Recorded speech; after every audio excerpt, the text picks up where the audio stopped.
headed by a dictatorial leader, severe economic and societal regimentation, and forcible suppression of opposition.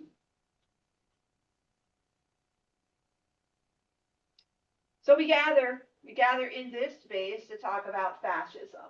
And it's not usually something that I speak about. And we don't like use our sacred elements of lighting the chalice and candles of joys and concerns and singing together, generally in the name to use our religious symbols in one sense to expose an evil, but today is the day for doing that. And so, and that can be a little unsettling, you know, because usually we come to feel better about the situation and to find a way through. But sometimes finding a way through is really understanding what you're being subjected to.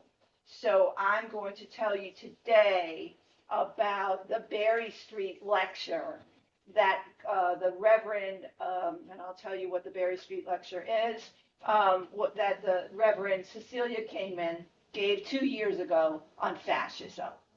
So the Berry Street lecture was started by William Ellery Channing, and he was a 1820s very popular and dynamic minister in New England. And on May 30th, from his house on Berry Street, he invited all the other ministers, particularly the liberal ministers, to come and have a conversation. And then what they would do is they would choose one of those ministers to deliver a message for the other ministers that would help bolster the congregations of liberal religious people in New England. So that's what the Berry Street lecture is. And that lecture has been given every single year since then. With one exception, during World War II, they did not meet. But beyond that, it's the oldest lecture series in the North American continent. And in 2003, the Reverend Cecilia Kingman warned us all about the dangers of fascism, which was one of her passions for her ministry for decades. She said, since a child, she has been trying to understand the roots of authoritarianism and other inappropriate uses of power. As a survivor of childhood abuse, she is compelled to understand why people with power cause harm to others and to understand the tactics that they use to do it. So in her essay, she roots herself very specifically as a descendant of the Protestant Puritans on the Mayflower, possessing an inheritance of oppression and white supremacy. It is from this foundation that she reminds us that we must delve into the place of uncomfortableness and understand that there are great forces that are leading to the oppression of everyone through the tactics of fascism. And she advocates that we need to deepen our connection to our faith and our values, to move beyond voter registration campaigns, to put up fierce opposition to the fascist tactics that are emerging in everyday life across the nation. Fascism is not new, and Cecilia was very clear about how the attacks on trans people is the first salvo for this new brand of fascism. The fascists are testing the water for more to come. Mm-hmm. So, and I want to tell you about Jason Stanley, who's the author of How Fascism Works, The Politics of Us and Them. He's a professor, a scholar of philosophy and propaganda at Yale, and he describes fascism as an ideological. Ideological. No, it's with a Y, ideological. Ideology. There you go. Whoosh. Say that 3 times fast. Ideology. Ideology. Ideology. So ideology, right? But also, perhaps more importantly, as a political method. Not all who use fascist tactics are ideologically fascists. We recognize fascists less by their beliefs than by their methods. So Stanley has 10 tactics that he says are their message. And this is taken from a video lecture that you could go home and watch called The 10 Tactics of Fascism, which is available on YouTube. And the text of what I'm going to do is taken directly out of Cecilia's address. So the first tactic, a mythic past. Fascists always present the idea that there was once a glorious past. In politics, this is presented in the idea that we were once a great nation. Notice the past tense. And when we were great, the dominant racial group ruled over others. But now that it's been taken away, not lost by our own actions, but taken away by some group designated as other. Stanley says, fascists are always telling a story about a glorious past that's been lost, and they tap into this nostalgia. So when you fight back against fascism, you've got one hand tied behind your back because the truth is messy and complex, and the mythical story is always clear and compelling and entertaining. So it's hard to undercut that with facts. So tactic number 1, a mythic past.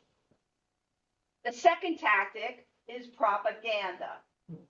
All social movements and all politics use propaganda to persuade. Fascist propaganda, however, makes a distinction between friends and enemies. It casts the other as a threat and presents the idea that these others are fundamentally opposed to the nation. Sound familiar? Mm-hmm. So we got mythic past, propaganda. 3, anti-intellectualism. Authoritarians present a cult of a leader. In a fascist system, the leader and only the leader sets the rules about what is true and false. So we see the takeover of the country's media, schools, and cultural institutions to enforce what the leader says is true.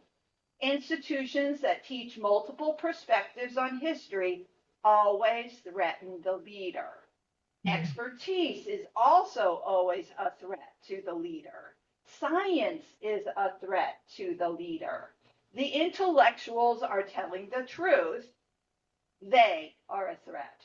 So anti-racism, critical race theory, definitely a threat. So that's number 3, anti-intellectualism. Which brings us directly to tactic number 4, the creation of a form of unreality. Authoritarians undermine what we know to be true and convince the population that A, everyone is lying, and B, the lies don't matter. In political terms, the center of democracy is truth. You cannot function as a democratic citizen if you're being lied to. Stanley says, if you are going to rip the heart out of democracy, you get people used to lies. The 5th tactic is hierarchy. Hierarchy is absolutely central to fascism. It is the big lie at the center of things. White supremacy, male supremacy, abled supremacy. These lies assign people superiority and the privileges and benefits that go with that superiority. Hierarchy. Hierarchy goes right into victimhood. Once you have convinced people that they are justifiably higher in the hierarchy, then you can convince them that they are victims of equality. Fascists tell people that equality is victimizing them by making them lose their rightful place or power. Stanley says, quote, the goal is to make people feel like victims, to make them feel like they've lost something and that the thing they've lost has been taken from them by a specific enemy, usually some minority outgroup or some opposing nation. According to Egeris Dixon, writing in Truth Out, fascists believe that democracy has failed them and allowed the majority to be tyrannized by communities that have no right to power. Therefore, fascists seek to eliminate both democratic processes and marginalized communities to return to an often fictitious and glorified past where their power reigned unchecked. So the sixth one is victimhood, and the seventh one is law and order. Under fascism, the definition of law-abiding means loyalty to the dominant group. Members of the dominant group, by their very nature, are considered law-abiding. Marginalized groups are seen by their nature as not being law-abiding, and law and order has nothing to do with justice or equality. Law and order structures who are legitimate and who is not. And law and order will ultimately be enforced by violence. The fascist scholar Ruth Ben Guyot reminds us that the essence of fascism is violence. Tactic number 8 is sexual anxiety.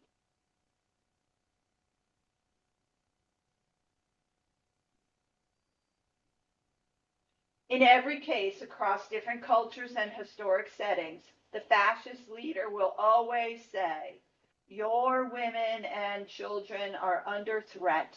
You need a strong man to protect your families. Fascists make conservatives overwhelmingly terrified of transgender rights and gay, lesbian, and bisexual people and their families. According to fascists, these targeted groups are not simply trying to peacefully live their own lives. They are trying to destroy the majority's life, and they are coming for the majority's children. 8 was sexual anxiety. 9. Stanley calls the 9th tactic of fascism Sodom and Gomorrah. Fascist movements typically rest on an urban-rural divide, and fascists use the toxic trope of the biblical story of Sodom and Gomorrah. In this trope, poor, pure, hardworking, real members of the nation live in rural areas where they work hard with their hands. But when politicians talk about inner city voters or urban voters, we all know what they mean.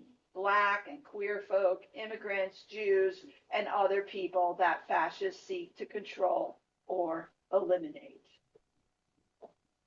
So number 9 is kind of that rural urban divide and more segregation and more white supremacy. The 10th tactic is what Stanley calls a child of the Holocaust survivor, calls Ebit mach free. Work shall make you free. These words were hung over Auschwitz. Fascists created the idea that minorities, immigrants, and others are lazy, and that these groups need to be taught a work ethic. The mechanism they use is forced labor, whether it's prison labor or work requirements for benefits. The targeted groups must provide free labor as a supposed moral education. According to the fascists, labor unions are supposedly run by communists who are trying to make things easier for these lazy people. College students who protest conservative speakers are described as lazy, spoiled kids who need to get real jobs. The thing is, the end game is this calculation is evil. Valuing people by how hard they work means that the elderly, disabled, and even children can become disposable.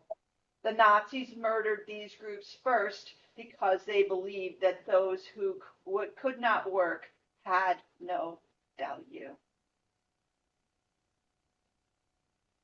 So those are the 10. And in one sense, uh, kind of laying out these 10 tactics and kind of having you, I imagine, kind of running through going, oh yeah, huh, that's happening, right? Oh, hierarchy, that's happening. Victimhood, that's happening. All of that stuff. And in one sense, this is a moment of awakening to a system of absolute oppression. So this is our experience right now, is this kind of awakening or revisiting or re-experiencing this amazing system of oppression. And in it is the fundamental realization that we cannot numb ourselves to what seems to be random actions. We must integrate the undeniably uncomfortable notions that we are experiencing a new brand of fascism, strategically being executed by those who wish to assume ultimate power. It is first coming for the trans folks around us, the immigrants, and it is building a world that comes for us all and disturbs the very freedoms that fascists say they are protecting. So what can we do? The way that the Berry Street lecture is structured is that one minister gives the address and then there's a response. So in 2023, Cecilia laid out, the tenets of fascism, and I mean, it's an hour lecture, so she said a whole lot more than what I've related in terms of those 10. But what happens after that is there is either one minister or two who provide a response. So in this particular case, one of the responses was from the Reverend Elizabeth Stevens, and she's a minister from Idaho. And she named her response "Dispatch from Behind Enemy Lines." Now, this was 2 years ago, but she related how a bill to charge any woman and doctor with first-degree murder for having or performing an abortion moved its way through both of the Iowa houses and was presented to the governor. And she relayed that the veto by the governor was upheld by one vote. She said that her local hospital closed its obstetrics ward because no doctor felt safe to practice there. But she also spoke about the vibrant culture of festivals and music, and about how their congregation had just built a new building with a stained glass pride flag that shines out over the community 24/7. And she encouraged all of us to get to know our neighbors, because it's hard to hate people that you know. The second minister, the Reverend C.B. Beale, encouraged the conference to practice joy and individual expression, something the fascists hate, and to excavate privilege.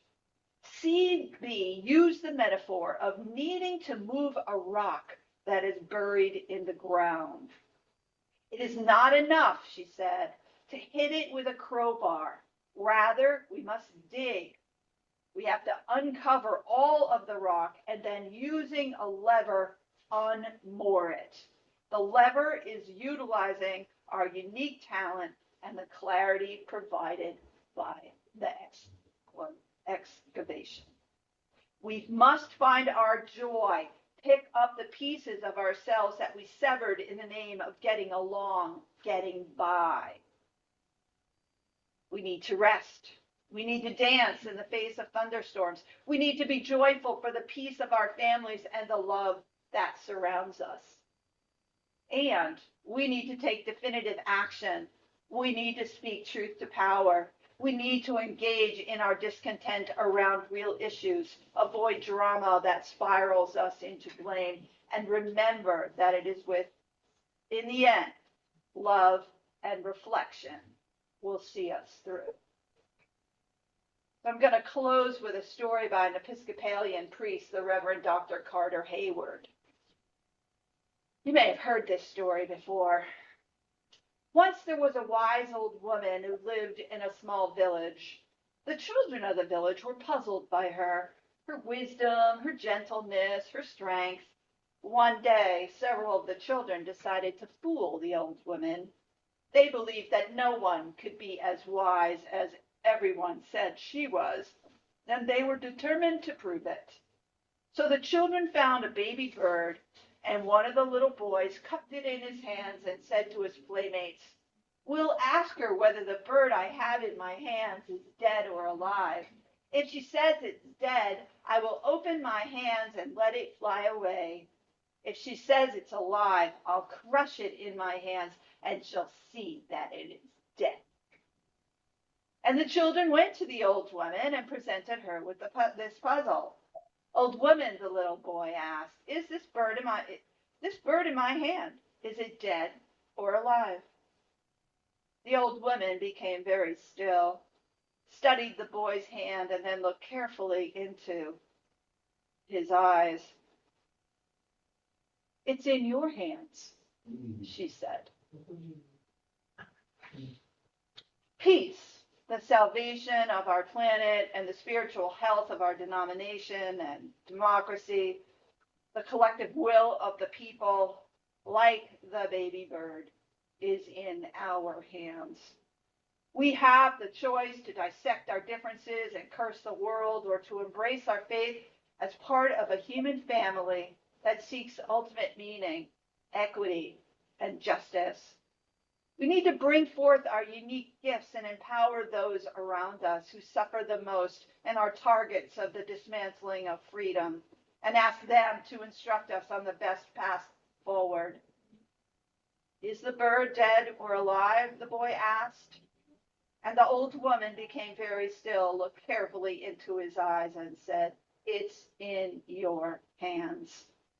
Indeed, it is. It is in all of our hands. May we work together to bring our consciousness in alignment with the amazing magnitude of the seriousness of that which we face. May we have the fortitude and resilience to calm our fears, recognize fascist tendencies and tactics, and find freedom and joy in the struggle. Amen. May it be so. Amen. Thank you. Thank That you. was wonderful. Any comments? Steve? Well, the term fascism has been credited to being coined by Benito Mussolini. The term, he got the term from a Roman symbol called fascist, which was something that would be sent to the Roman governors when they were colonizing a new territory. It was a bundle of sticks held together with leather straps, and in the middle of it was an axe, which was used for beheadings, and the sticks were used for maintaining authority by beating people. And believe it or not, it used to appear on the back of the United States dime until the design was changed and has been replaced with the Torch of Liberty. So it's rather disturbing that to note that a symbol associated with fascism once appeared on the United States currency.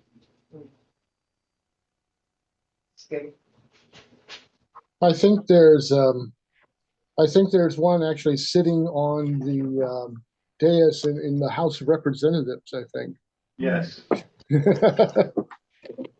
Wow. But the thing about the fascists, though, it's a very blunt weapon in the sense that it's not very flexible. You can't do very much with it. And for example, it is completely useless against a swarm of hornets.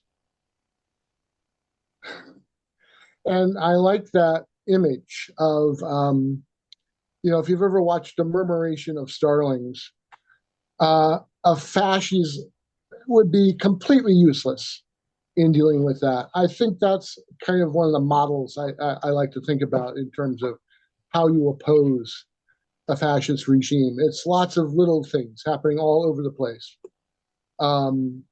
Spontaneous reactions and spontaneous organizing, like what happened over here in Honesdale when those folks were getting taken in by ICE out of Elegantes. People just kind of organize spontaneously around that, and as they have in other cities. And it's a tough thing to do. I mean, Laurie is absolutely right about the need to maintain joy as a tactic, because the thing that the fascists want is they want you to give up hope. They want you to give up any optimism or any sense that they can be beaten, and they can. And I think that's very important to remember. Yeah, that's a good point. Mhm. Creativity throws that off. You've got to control everything, and if all of a sudden things are popping out, that are amazingly like creative, it can't necessarily be like tamped down quite so easily. Any other comments, Sharon?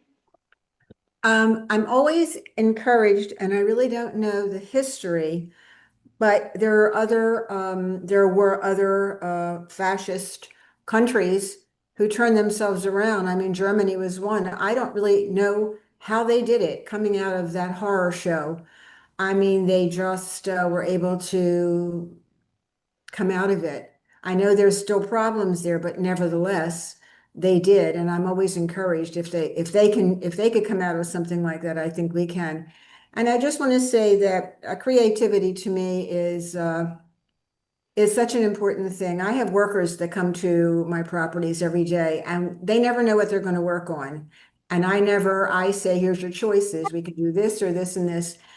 And the fact that I leave them to their own resources and their own talents to kind of figure out a way to accomplish what I want done, they seem so content to be here and do whatever it is asked of them because it's kind of like a safe environment. And I have to tell you that they're Trumpers, but it's a very safe environment. And when people are in a safe environment, they feel comfortable being themselves and really respecting. And I wouldn't even say tolerating. I'm saying accepting and loving the environment, the experience, and the people that they're working with. It's really, I have a small little like microcosm here on my property and the other property as well. And it's an amazing thing to see. And they all come to be with the ducks who keep us all very balanced. Anyone else? We just have a closing song. And the words are in your book. It's number 578, and this is called The Great Lesson, and it's by the Reverend Olympia Brown, who was the first Universalist female minister that was ordained ever. And these are her words that I put to music. So what did I say? 578. 578. That's what she said. 578. So those are the words. You can kind of follow along. The easy tune. Wrote it myself.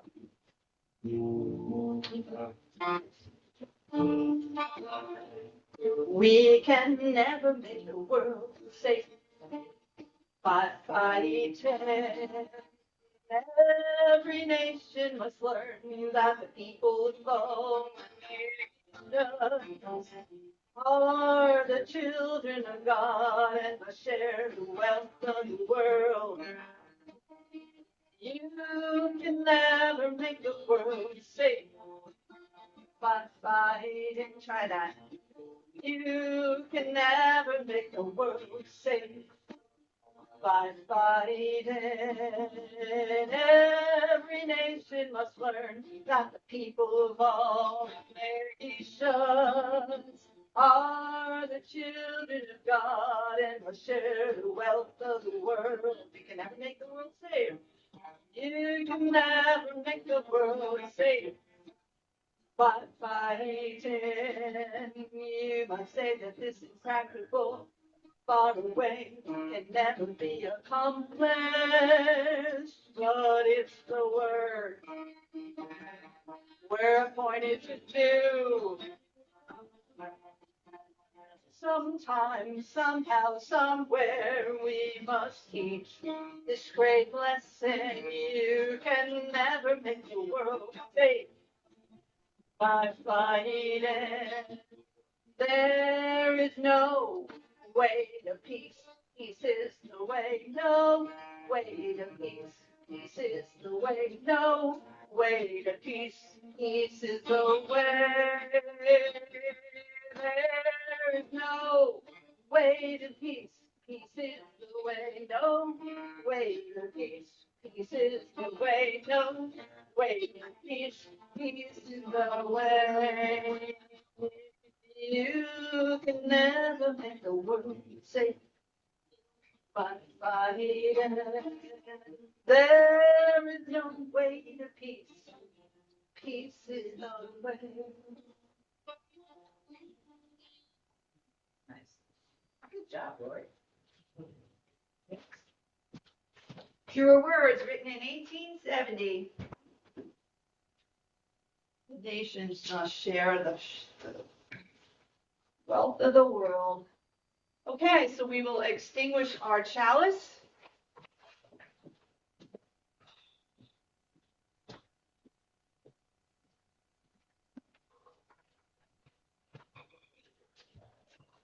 As we open ourselves to really understanding the nature of the world that we are living in, let us always remember the warmth and fellowship that we get to share together this moment and until we're together again. Bye, everybody. Thank you. Thank you. It was a wonderful service. Thank you so much. What a Thank you. great lecture. I Guys. appreciate it. Thanks, Thank you everybody. all. Much Nice to love see to you all again. of you. Bye, Thank you.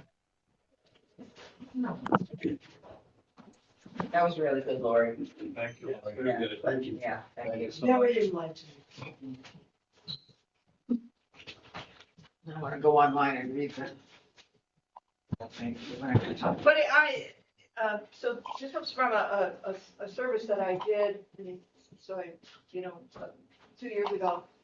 And, but apropos for our timing, and there was one point, and I kind of rearranged some things, whatever. But it seems kind of fitting in one sense. So the Universalism was founded, it's coming out of the Puritans, and the Puritans were like, there was only certain people were on God's list, and if you weren't on God's list, that was just it, you were going to go to hell. And it was a very, very horrible, oppressive society for folks. But in one sense, it's kind of like coming around again in that, there's people on the list, like mostly white rich men, and they they're set, but everybody else